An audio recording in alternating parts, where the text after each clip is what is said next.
তোমরা এসে গেছো? এ ব্যাপারে দুটো কথা বলতে চাই। প্রথমটা, গুরুজনদের কখনো ভুলবে না। আর দ্বিতীয়, আমার এই কথাটা সবসময় মনে রাখবে, গুরুজনদের যদিও বা ভুলে যাও। বাবা, তুমি এত লাল হয়ে গেছো যে আমরা কনফিউজ হয়ে গেছি যে আপনার বিছানায় টমেটো কি করে শুয়ে আছে। বাবা, একটু জ্বর হয়েছে।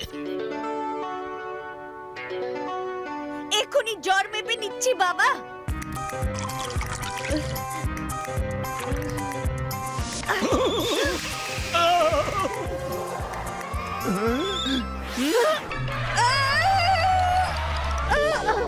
দয়া, তুমি কি কি করছোটা কি?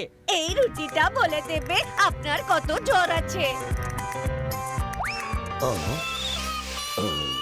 হে মা, মা তারা, বাবার তো অনেক জ্বর আছে।